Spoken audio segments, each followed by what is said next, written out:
What about now? Yeah, I can hear you now. Yeah. Okay. Sorry, I had my headset plugged into my docking station, and apparently that makes my onboard microphone not work. I was not aware of that, so I apologize for you guys being in silence for 3 minutes while I ranted about op amps. Let me start over. So, an operational amplifier is the only example of an integrated circuit that we're going to be dealing with in this class. So, an integrated circuit is a circuit where you have transistors, capacitors, resistors, not really inductors, all integrated together monolithically on a single chip, which is very, very different than everything that we've dealt with previously. We are going to treat the operational amplifier as just another circuit component because that's all it is to us, at least for the context of this class. However, in later electrical engineering classes in particular, I'll go into much more detail about why operational amplifiers behave the way they do. And in the integrated circuits class, which is a senior level electrical engineering course, we actually design our own operational amplifier from the ground up. All right, so before we get into the nitty gritty here, I kind of want to talk about why this integrated circuit, which is actually extraordinarily complex, is talked about in introductory level circuit theory classes. And the short answer is it's used in such a wide variety of applications that it's important. So, in the context of electrical engineering, the operational amplifier is used to do basic analog signal processing, and that's mainly what we're going to focus on in this class. It's also used as a fundamental building block of control systems. It's also used to implement active filters, to use widely in biomedical engineering applications, to amplify very small signals like those generated by sensors that measure brain activity and stuff like that. It's used um, by mechanical engineers to set up control systems for sensors that are measuring various quantities like pressure, temperature, and all of that kind of good stuff. So it is a rather important piece of equipment or rather important device.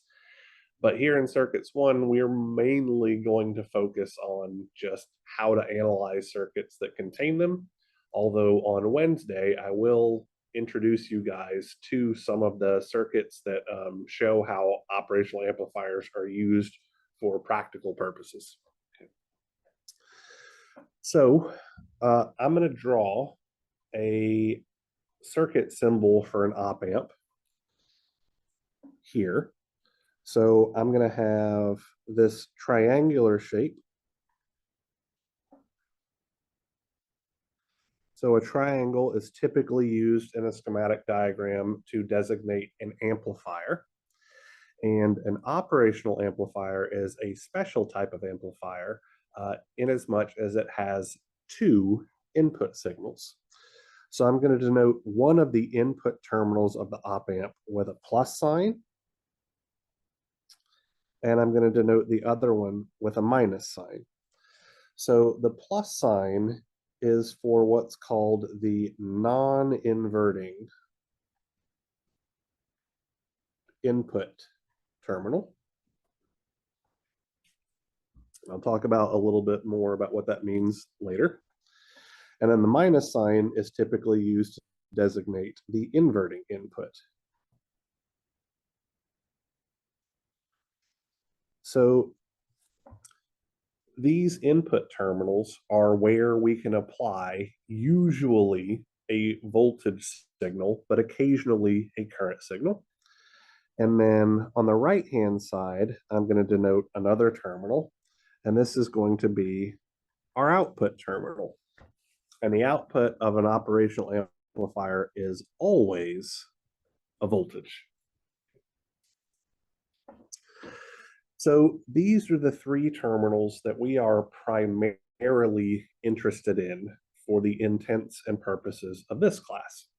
but I'm actually going to introduce you guys to a couple of more terminals because when you see or use a practical op amp in your studies, it's usually an 8-terminal device. So these two terminals here that I'm putting in blue do not affect how we are going to analyze the device literally at all, but they are incredibly important. So these are effectively our power supply terminals. So I'm going to call this one on top VCC plus, and this one on bottom VCC minus. So an operational amplifier is the first example that we have had of what's known as an active device, meaning that it requires external power in order to perform its function in a circuit. So an operational amplifier can't amplify or process a signal unless it is powered. Okay. The second set of terminals that we are going to put on here, I'm going to do in pink. And these are what are going to be called our offset plus and offset minus terminals. These are not accessible on every practical op amp that you can buy, but they are present on most of them. And these offset terminals are used to effectively account for manufacturing error in the creation of an op amp. So I don't know how much, if anything, you guys know about how integrated circuits are created, but effectively it is a extremely lengthy process that involves aligning multiple masks to pattern various things using photolithography. And sometimes those masks can become slightly misaligned, which changes the electrical behavior of the op amp slightly. And so the offset plus and minus terminals allow the end user to make sure that the output voltage is exactly 0 volts when both of the input terminals are grounded. And that offsets any of the manufacturing error that was introduced. So those what those are those terminals are used for. We will never mention them again. Okay. So this is our schematic diagram symbol for an op amp, and now we're up to 7 terminals. Usually the 8th terminal is just a dummy pin on our chip that isn't actually connected to anything. Okay. When you look at a physical op amp, most of them come as an 8-pin DIP chip, DIP. So that's dual inline packaging. That's going to look something like this. So it's just a big block. And then usually there's either a crescent-shaped indentation like this or a small circular indentation on the top left corner. And this lets the end user know where pin number 1 is. And then we'll go around the op amp in a counterclockwise fashion like so.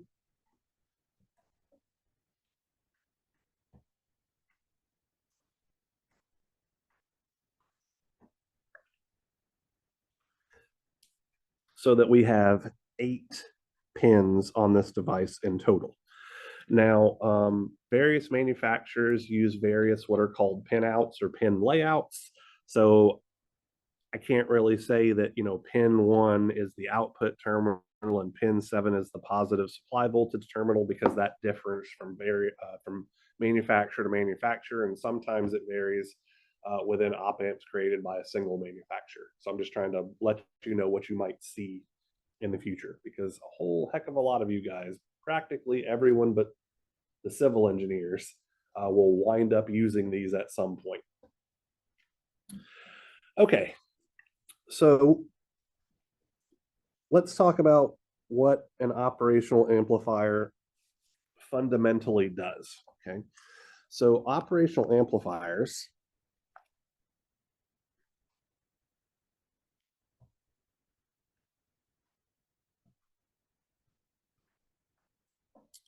are used to perform mathematical operations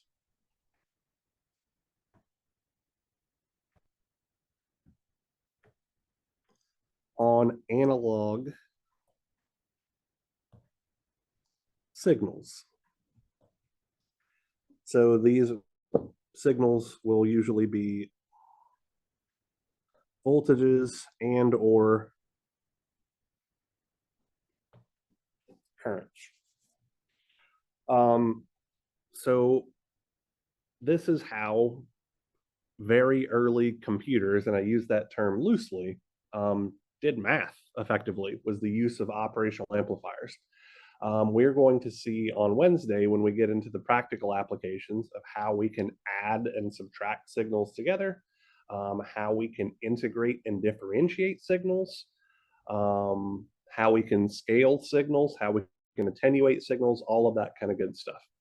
But today, we're going to be focused on the rules for how to analyze a circuit that contains an op amp.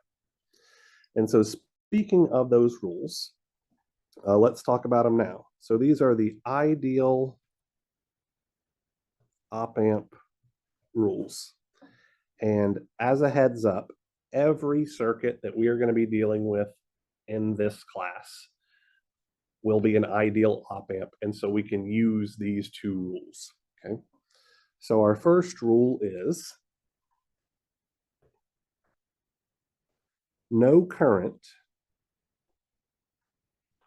can enter or exit the input terminals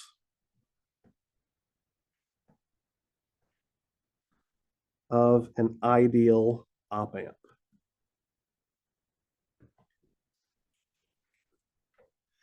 So if I scroll back up here, that means that the current flowing into the non-inverting input or out of the non-inverting input, and the current flowing into the inverting input or out of the inverting input will always be considered to be 0 amps. So the reason for this is that the internal input resistance of an op amp is extremely large. So typically speaking, for bipolar junction transistor based operational amplifiers, that input resistance is somewhere on the order of a few mega ohms. So that's 10 to the 6 ohms, much, much higher than the resistances that we are used to dealing with in this class, and much higher than resistances that are used for most applications. Okay. For operational amplifiers that are based on MOSFET technologies, those have an internal input resistance that is on the order of tera ohms or 10 to the 12 ohms, so about 1,000,000 times more resistive than the BJT based ones. And that has to do with a MOSFET's internal structure.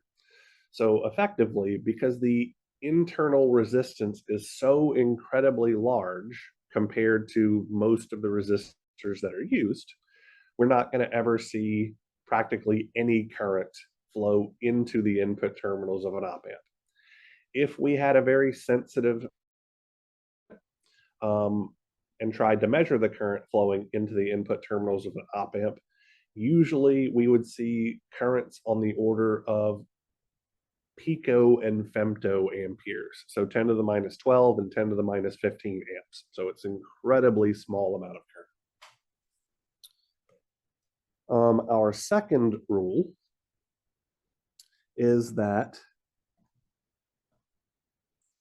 there can be no potential difference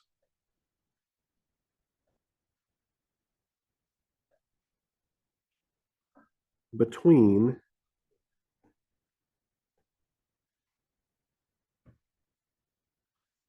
the input terminals of an ideal op amp. So that means that the voltage drop between our input terminals is always 0 volts. And another way, one that we'll use significantly more often to think about that, is that whatever voltage is at the non-inverting input terminal, which I'm going to call V plus, must be equal to whatever voltage is present at the inverting input terminal, which I'm going to call V minus. So let me just label this guy V plus and label this guy V minus. The reason for this one is a little bit more detailed.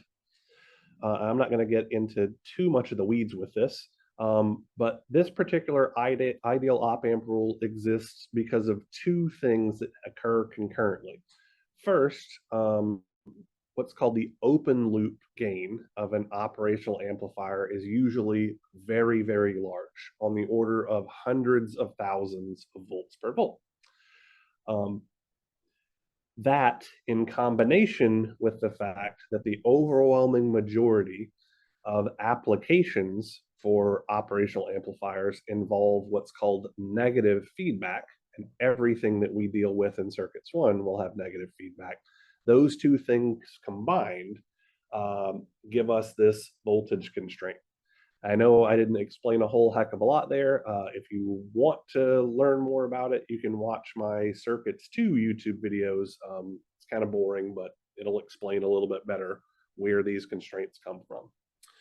So we have these two ideal op amp rules, and these are the only changes that we need to make to our circuit analysis in order to analyze any circuit that we're going to deal with in Engineering 221 that contains an op amp. So what I'm going to do now is I'm literally just going to work several examples with you guys' help to try to reinforce these rules and develop a little bit of a process for analyzing circuits that contain op amps. Okay.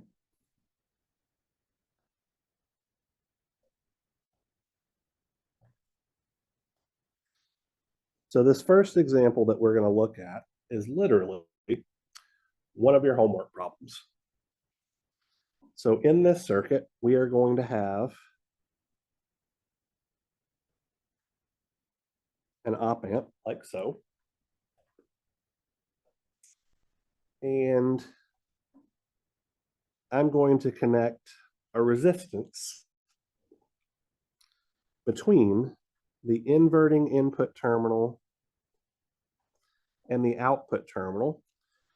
By the way, this particular connection of connecting a resistor, capacitor, wire, or anything like that connected between the output and the inverting input is what's commonly referred to as negative feedback.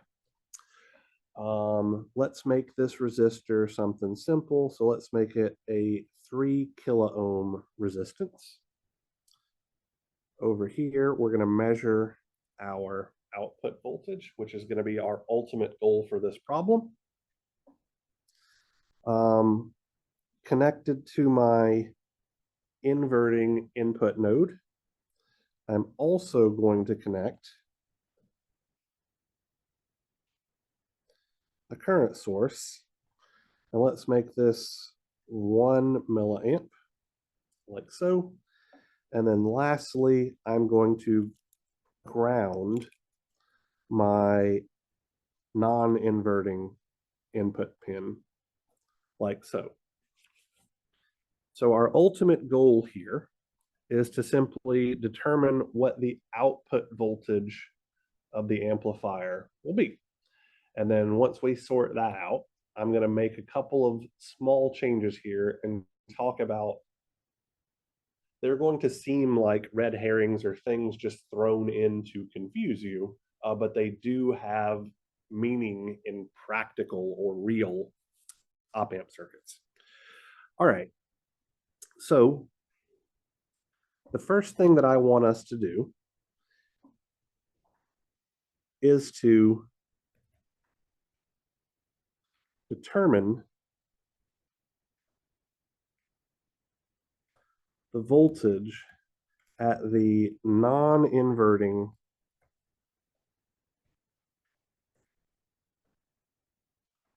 input node, which I'm going to call V plus. So that would be this node right here. So somebody tell me what this voltage is.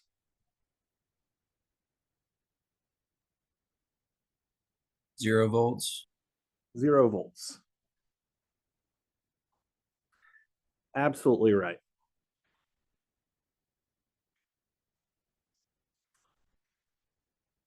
You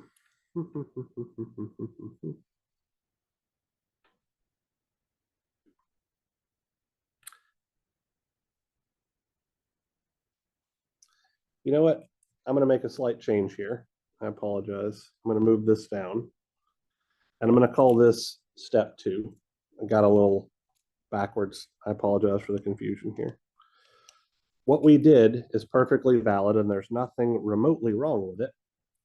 I just want to do something else first that is specifically dealing with the ideal op amp rules. So let's put step number 1 to be apply ideal op amp rule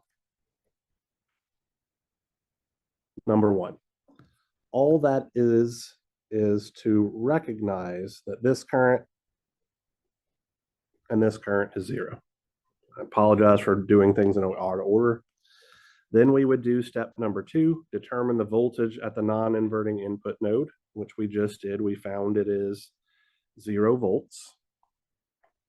Step 3 will be to apply ideal op amp rule number 2. So I would like somebody to tell me what the voltage at our inverting input node must be.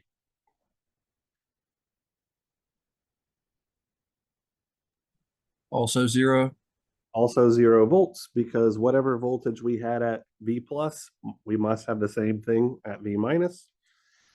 And then our last step is going to be apply Kirchhoff's current law at the, inverting input node.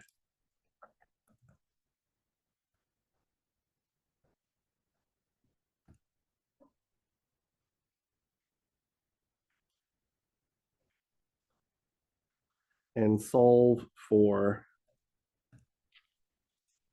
V out. Okay. So I'm simply going to add this current plus this current together. Okay. Because I know that no current can branch off and flow into the inverting input terminal. So when I apply Kirchhoff's current law here, the current flowing to the left and down through the current source is going to look like negative 1 milliamp. The current flowing up and to the right through the 3 kilo ohm resistor is going to look like 0 volts minus V out over 3 kilo ohms. I set this equal to 0, and with a little bit of algebra, we would find out that V out would be negative 3 volts.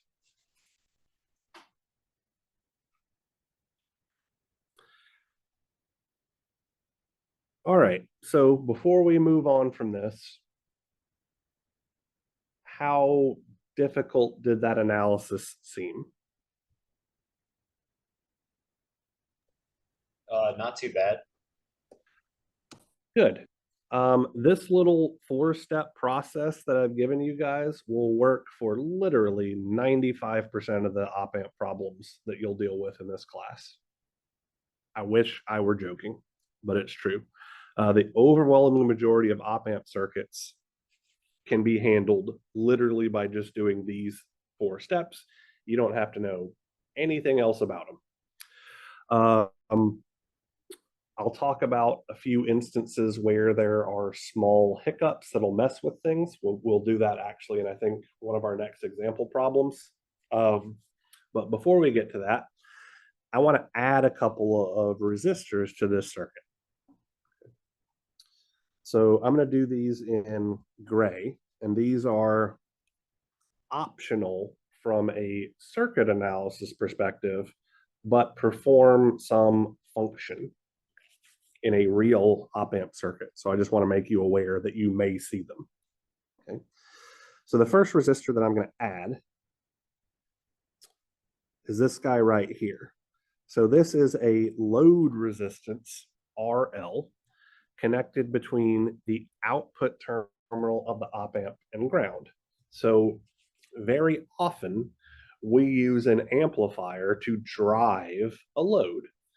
So one that we're probably the most familiar with would be using an amplifier to drive a speaker so that we can listen to music or something like that. And as it happens, op amps are very regularly used in audio amplifiers, particularly like the ones that we have in our phones and headphones and all of that kind of good stuff.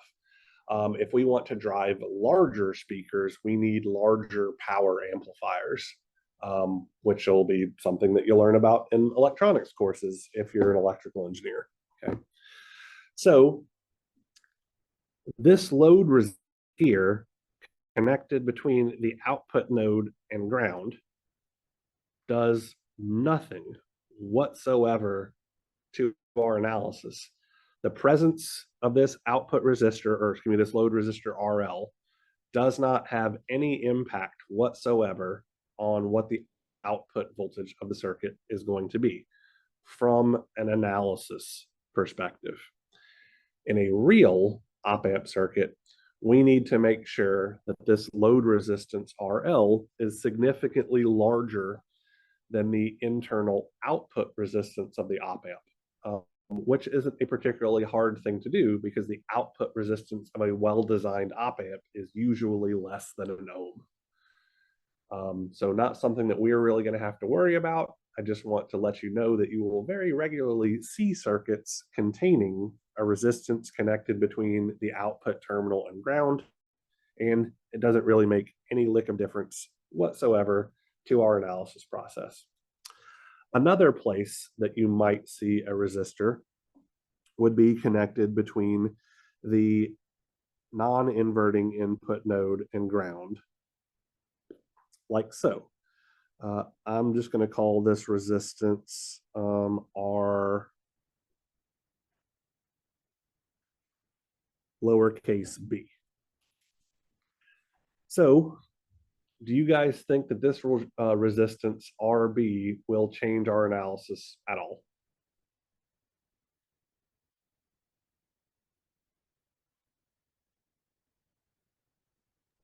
No, because it should still be 0 amps. Exactly right. So no current can flow through that resistor, so there will be no voltage drop across that resistor. So once again, it changes nothing. This resistor is usually used to limit what are called input bias currents or input offset currents.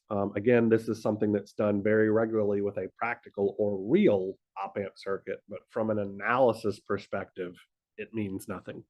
So if you ever see a resistor connected in such a way that no current is flowing through it, it's not there to just trick you. It's common practice to use that in real op-amp circuits, but from applying the ideal op-amp rules, it doesn't really do anything. Okay. All right, so that is our first example problem. Before we move on to a second one, does anybody have any questions about what we've talked about thus far?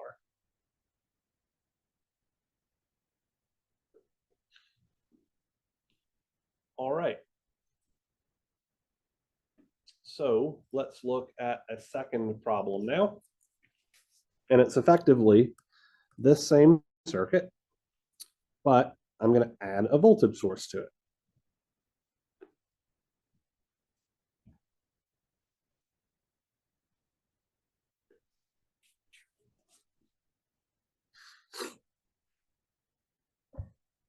All right, so we put my op amp over here.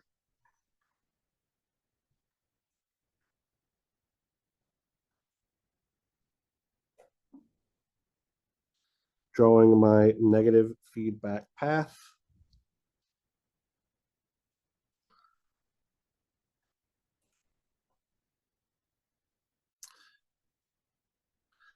Let's make it a 3 kilo ohm resistor again, because I want to talk about a couple of different ways that we could do this. Here's our output voltage. We're going to have that 1 milliamp current source over here yet again. And now, instead of tying my non-inverting input directly to ground,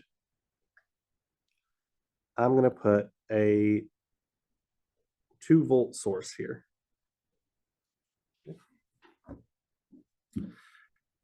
So we're going to apply basically the same steps. So first, we are going to apply op-amp rule number 1. And that tells us that there's no current flowing into or out of either of our input terminals. Next, we're going to find the voltage at our non-inverting input node.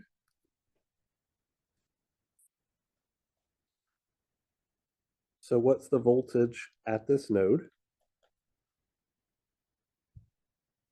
2 volts. 2 volts, absolutely right. Next, we're going to apply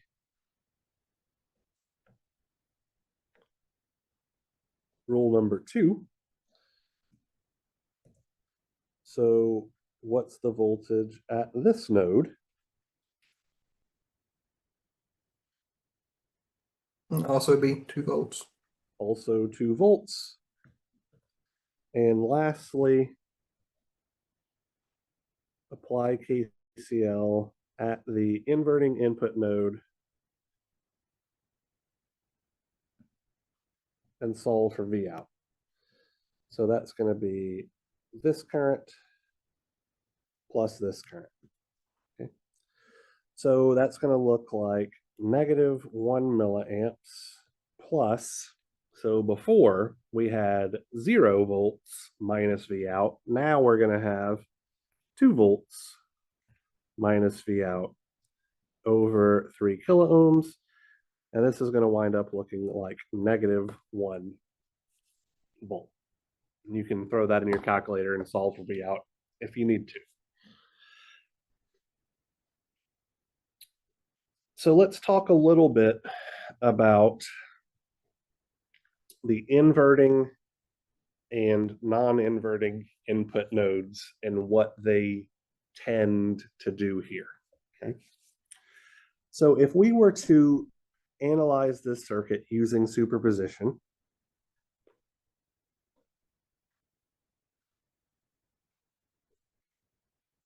let's start with the current source on and the voltage source off. Okay. So with the current source on and the voltage source off,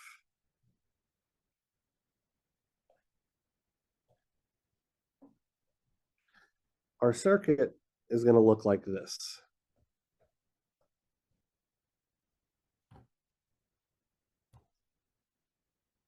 Let's call that V out prime.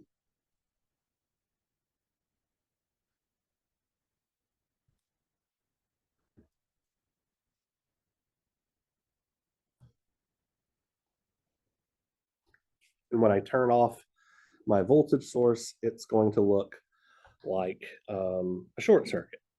So if I'm not mistaken, this circuit is literally identical to the first example that we worked.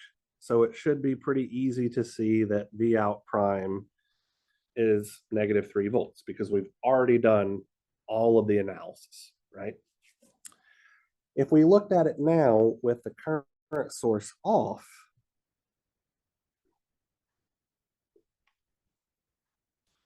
and the voltage source on, we'd have something that looks like this.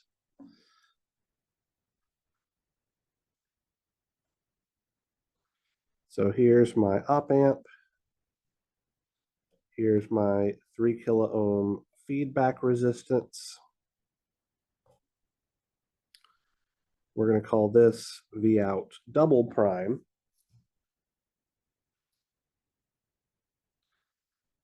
I'm just going to have an open circuit connected to my inverting input terminal because that current source being turned off is going to make it look like an open circuit. And then down here, I'm going to put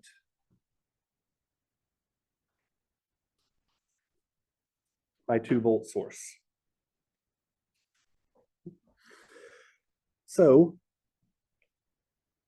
let's apply our steps to this guy to figure out what V out is going to be, since it's something that we haven't seen before, right? So we know right off the bat that this current is 0 amps and this current is 0 amps.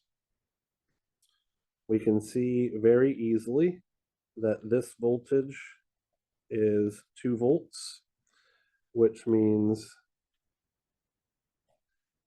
this voltage is also 2 volts.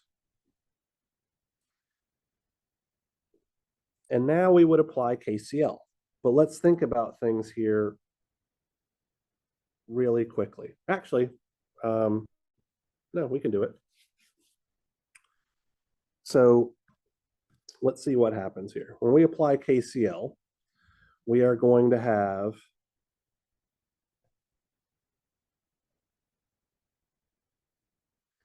two volts minus V out over 3 kilo ohms is equal to 0. So what would V out double prime have to be?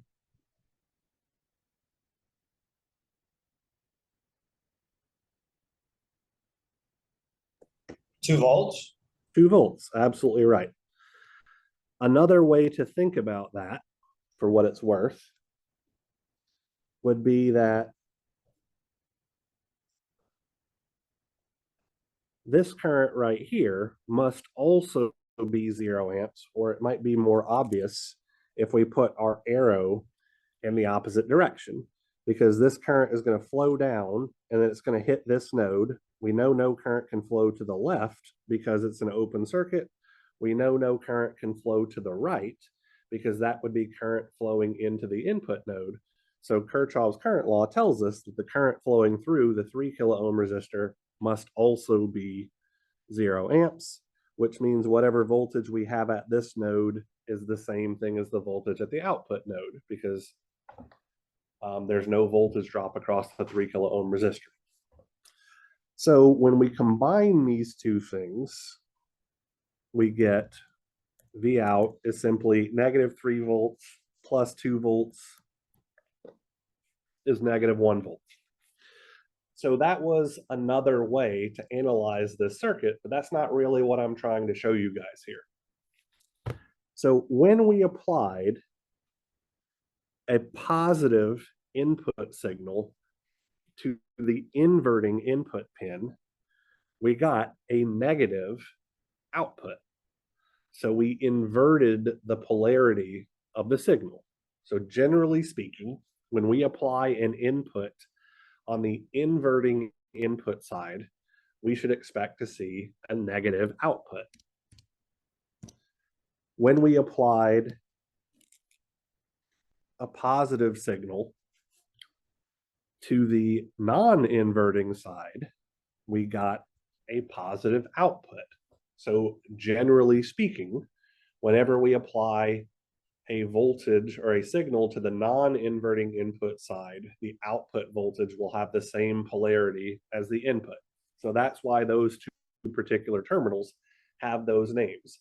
The inverting input signal, or excuse me, the inverting input terminal tends to invert the polarity of the signal that's applied, and the non-inverting input terminal doesn't invert the polarity of the signal applied.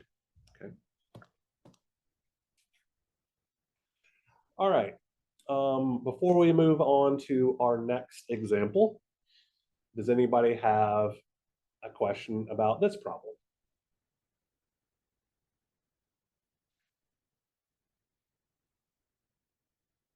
All right, so we're going to work another problem here. This, for what it's worth, is homework 16, problem 3. And I personally hate this problem, and I'll talk about why I hate it in a moment.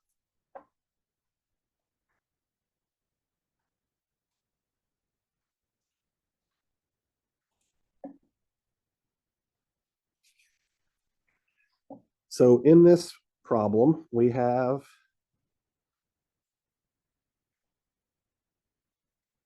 our op amp. And in our feedback path, we are going to put a voltage source in series with some resistance. So let's make this voltage something easy like 4 volts. Let's make this resistor a 2 kilo ohm resistor.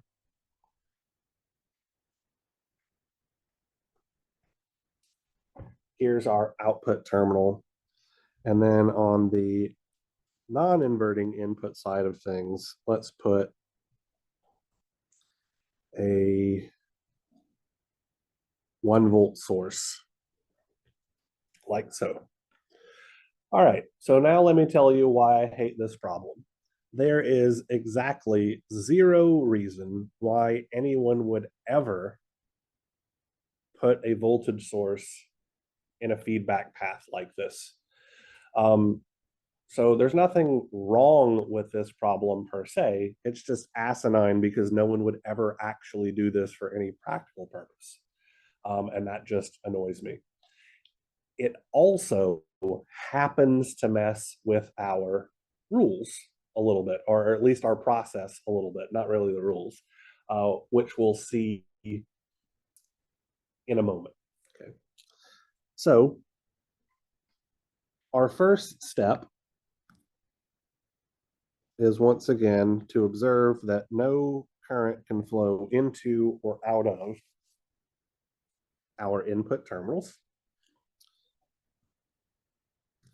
Then we find the voltage present at the non-inverting input node, which is simply what?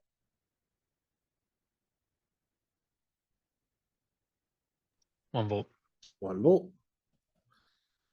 And applying op amp rule number 2, that tells us that the voltage present at the inverting input node is 1 volt. 1 volt, absolutely. And now we would try to apply Kirchhoff's current law here. But it should be fairly obvious that since this is all just one path, the current flowing through this path has to be 0 amps, right? Which means the voltage drop across the 2 kilo ohm resistor is 0 volts. So instead of applying Kirchhoff's current law at our inverting input node, what we're going to do instead is apply Kirchhoff's voltage law around this path. And in order to do that, I have to notice a couple of things, okay? So the first thing that I have to notice is that the voltage present at our output node is simply that voltage with respect to ground. All of the voltages that we're going to be dealing with in an op amp circuit are nodal voltages, essentially. The other thing that I have to remember is the other way that we take into account op amp rule number 2, saying that there is no voltage drop between the input terminals. So if I applied Kirchhoff's voltage law around the path that I've outlined in blue, what I would wind up getting is negative 1 volt plus 4 volts plus V out is equal to 0, and therefore V out is -3 volts. Nothing remotely hard about the analysis. It just messes up the process that we've become accustomed to. And once again, there is literally no damn reason you would ever put a voltage source there. So that problem annoys me. But I wanted to show it to you just so that when you have to do it for your homework, you'll know what the hell to do.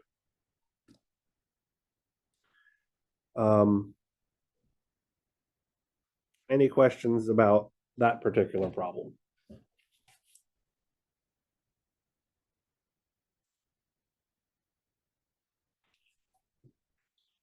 All right, so here's the last problem that I'm going to work from you guys' homework set before we move on to the in-class assignment. I'll stick it down here.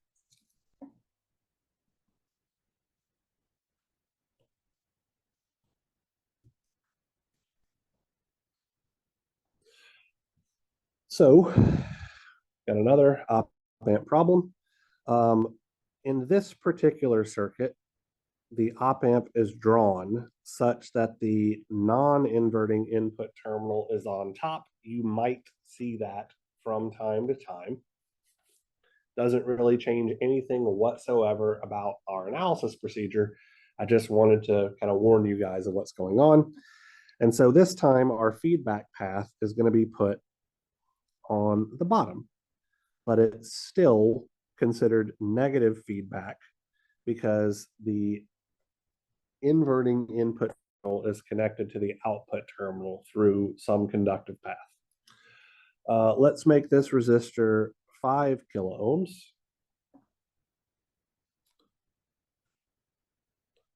This is our output node. And so we'll have some voltage V out with respect to ground there. And then this is another thing that you would never ever see anyone do in practice. We're going to put a current source. Let's make it 2 milliamps, and we're going to drive some amount of current into the output node like so. Again, completely and utterly asinine from any practical application. And our non-inverting input node is grounded. All right, so let's analyze this very poorly conceived circuit. We know that no current can flow into our input terminals. The voltage present at the non-inverting input node is very obviously 0 volts, which means the voltage present at the inverting input node is also 0 volts. Once again, Kirchhoff's current law applied at our inverting input node doesn't really do anything. I mean, I guess technically it would give us the right answer. So what I mean by that specifically is we would have 0 volts, which is the voltage at this node, minus V out divided by 5 kilo ohms is equal to 0, which means V out is equal to what?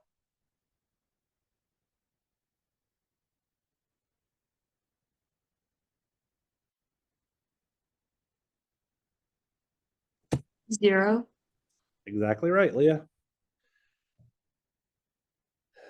So the reason why this circuit, I'm sorry, I'm just ranting so much today, annoys me, is again, you would never ever try to drive a current into the output node of an op amp. That literally makes no damn sense whatsoever. But another thing that is particularly confusing is that this circuit roughly appears to not make any sense. And so what I mean by that specifically is that we've got this 2 milliamps of current that's flowing up. And so it's flowing into this node right here. We know that none of it can branch off and flow down. So all 2 milliamps of current has to flowing into the output node of the op amp. There's nothing technically wrong with that whatsoever, but a pretty simple question that you might ask would be, well, where the heck does this current go? And the short answer is that it's going to flow to ground through the power supply connections, but we don't even draw those because they're not part of our circuit analysis. So this is another example of a circuit that's okay at helping us understand how to apply the rules, but it raises more questions than it answers because it has no practical function whatsoever. So this is another one where I just work it so that you guys don't have to in your homework assignment. All right. So let's switch gears and look at the in-class assignment. So the circuit analysis that we are going to do here for these 3 problems, I believe, is much more akin to what you would expect really in any circuit textbook I've ever read, the type of analysis that you would use to help design op-amp circuits for various applications and all of that kind of good stuff. So those previous 4 examples were helping us sort out the rules. Everything we're going to do past that point is we understand how the rules work. Now let's actually do analysis. Okay. All right. So we have this circuit. Our ultimate goal is to figure out what our output voltage is, which means our process is effectively the same as it has been every other time, right? So we have no current flowing into here, no current flowing into here. What's the voltage at our non-inverting input node? 0 volts. 0 volts, thank you. What's the voltage present at our inverting input node?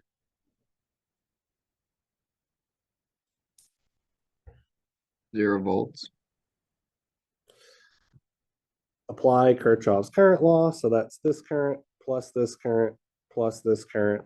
Add them together and set it equal to 0.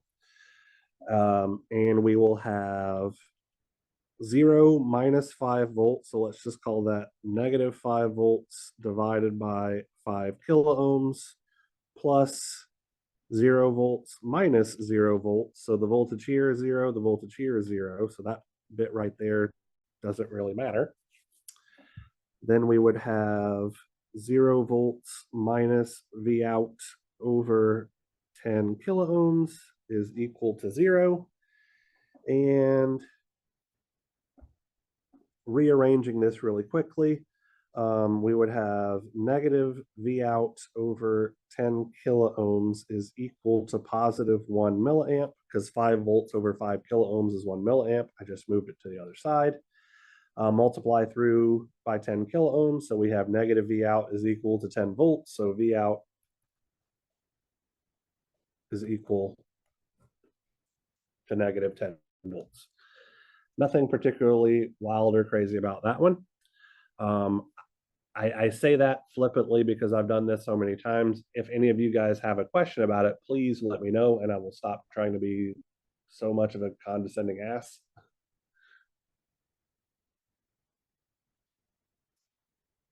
All right.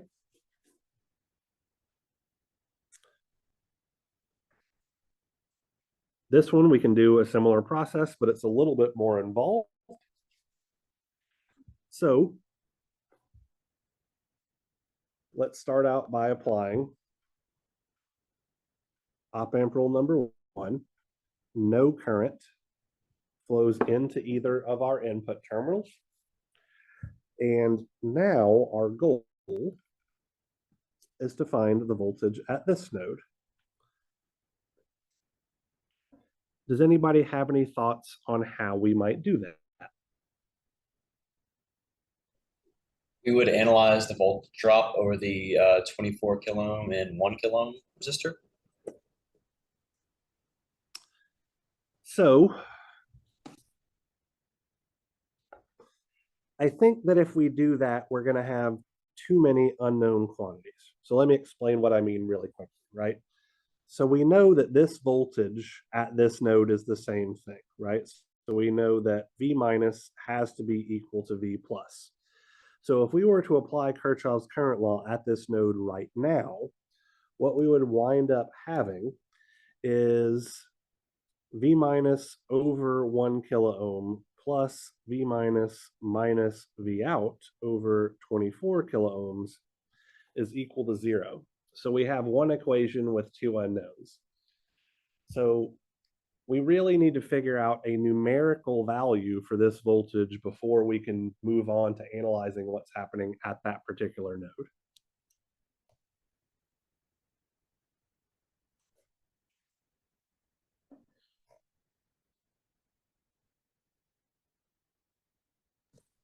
So can we not just analyze the left-hand side of the circuit like it's in series?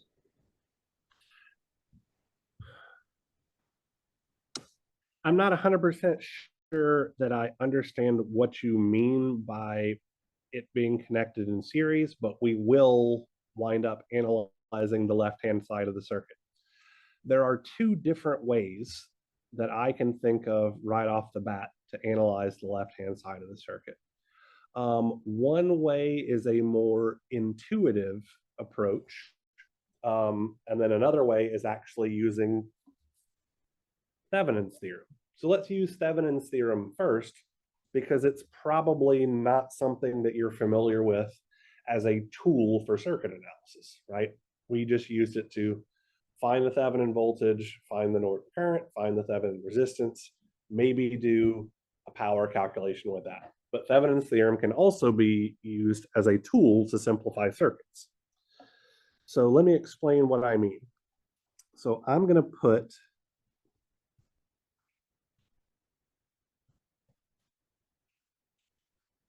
a dashed line right here. And what we're going to do is we're going to find the Thevenin equivalent circuit of everything to the left of the dashed line. So think about it in this way. I've got a terminal here and a terminal here, and I'm just going to disconnect everything to the left and find its Thevenin equivalent. So what we would be finding the equivalent of would be the following circuit. Our input voltage was 250 millivolts, which I'm choosing to represent as 0.25 volts. Here we have a 20 kilo ohm resistor.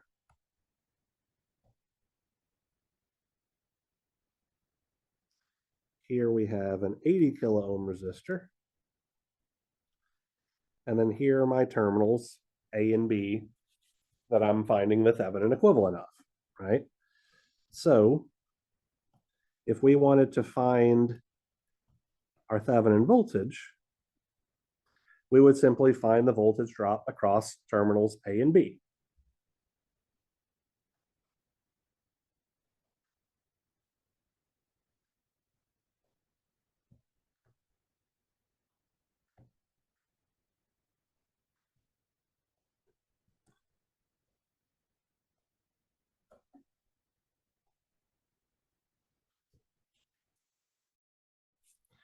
How would we determine VTH here?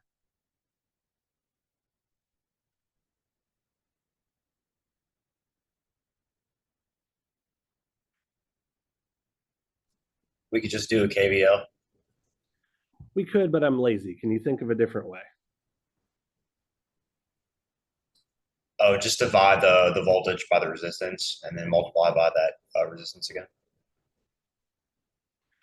So what you are describing is effectively voltage division, which is what I was looking for, right? So we have a voltage source that's connected to two resistors in series, and we're just looking for the voltage drop over one of them. So that would be 0.25 volts times 80 kilo ohms over 80 plus 20 is 100 kilo ohms. So that is 0.2 volts. Now we could find RTH. So I turn off my voltage source. Here's 20 kiloohms. Here's 80 kiloohms. What is the Thevenin resistance that I see?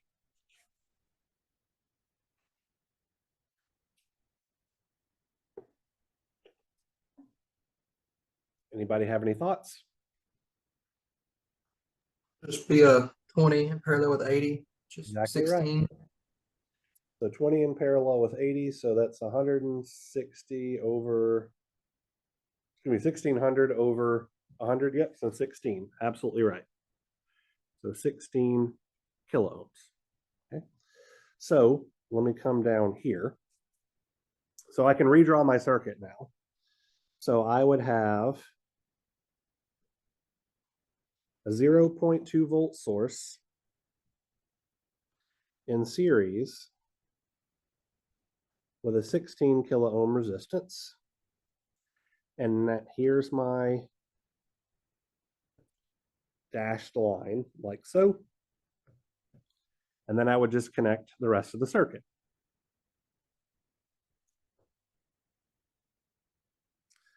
So over here would be my op amp.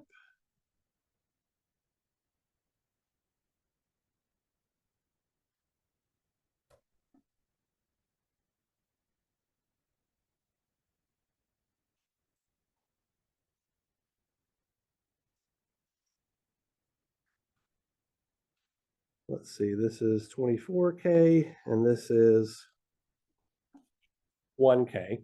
And now we could do the process that we've done for every other problem, right? So no current flows here. No current flows here. The voltage at this node is just 0.2 volts because we know that no current flows through the 16 kilo ohm resistor, so there's no voltage drop across it. The voltage at this node is also 0.2 volts. Applying Kirchhoff's current law, we would be adding this current and this current together. So that's going to look like 0.2 volts over 1 kilo ohm plus 0.2 volts minus V out over 24 kilo ohms is equal to 0. And then we could solve for V out. So I'm just going to use the numerical solver on my calculator real quick.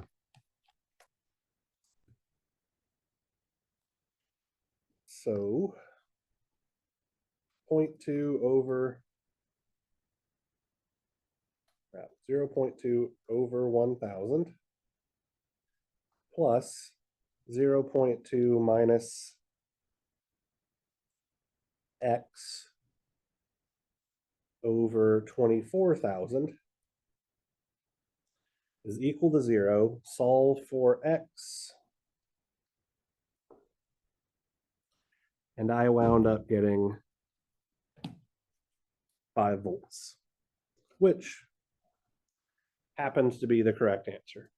So that's one way to do this. And realistically, anytime you have something connected to an op amp circuit like this and you're not sure what's going on, you can find the Thevenin equivalent of it, and that would allow you to redraw the circuit as something that effectively you've seen before and you know how to analyze. But I want to talk about the way that we could work this with a little bit of intuition as well. So earlier, someone suggested applying Kirchhoff's voltage law. And that's effectively what we're going to do here, but I want to explain why it's going to work. So let's assume that there is some current that's leaving the positive polarity terminal of my voltage source.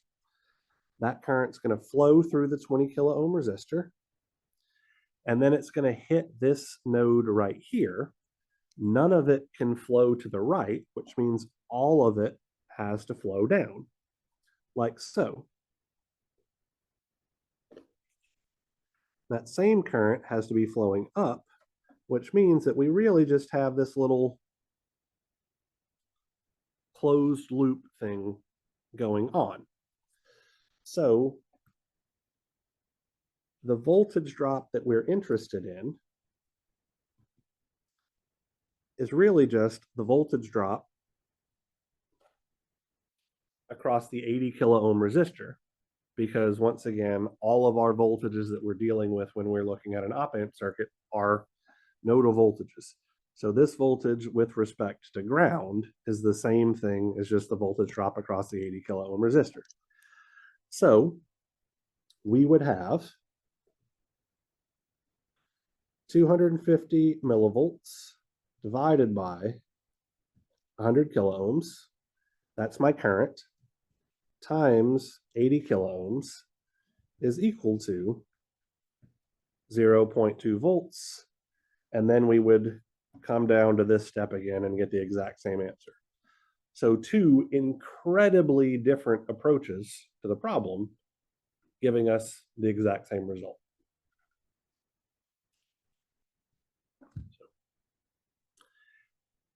Any questions about either of the methods that were used to solve this particular problem?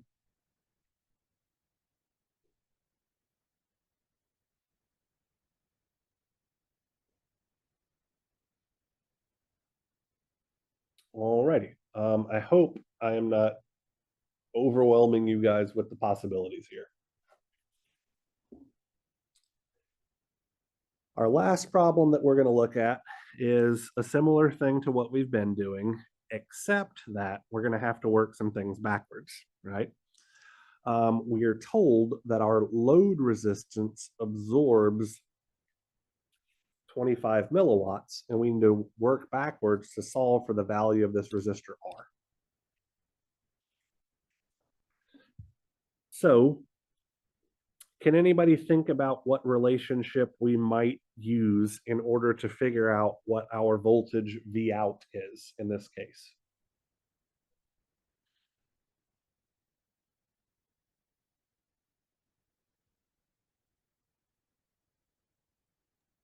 Would you do a V squared over R? Is it equal to your power? Exactly right, Taylor. So from our third day of class, we know that the power absorbed by a resistor can be expressed as the voltage drop across the resistor, which in this case is just V out squared divided by the resistor value itself. So rearranging this, we would see that 25 milliwatts times 10 kilo ohms is equal to V out squared. So we'll just take the square root of this, and that gives us V out. So the square root of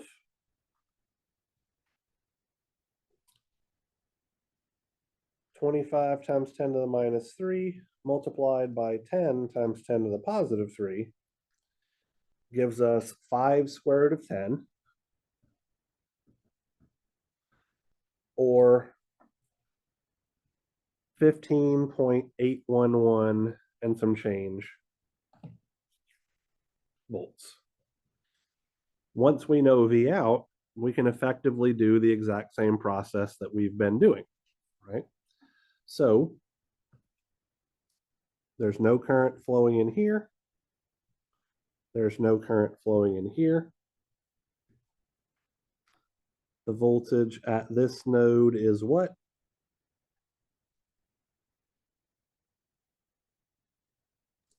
Five volts. Thank you. Which means the voltage here is also 5 volts. Now applying Kirchhoff's current law, at the inverting input node, we are going to have 5 volts divided by 1 kilo ohm plus 5 volts minus 15.811 and some change volts divided by R is equal to 0. And we have one equation, one unknown system. So I'm just going to use my numerical solver to solve that. So 5 over 1,000 plus 5 minus, so I don't get too much rounding error, I'm going to put 5 root 10 over x is equal to 0. Solve for x.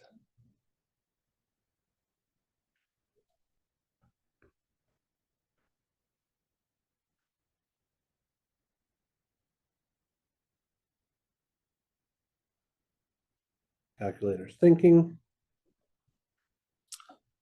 2,162.278 ohms, or 2.162 kilo ohms.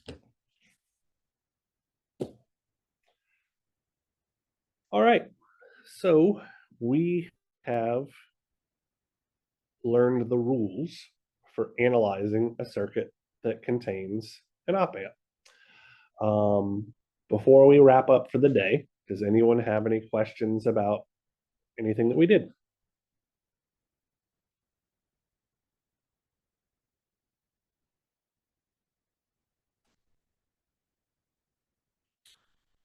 All right, well, I hope I will see you all on Wednesday, where we'll talk about the applications of op amps, and we'll use these rules to derive relationships for very commonly used operational amplifier circuits. So have a great rest of your afternoon, you guys.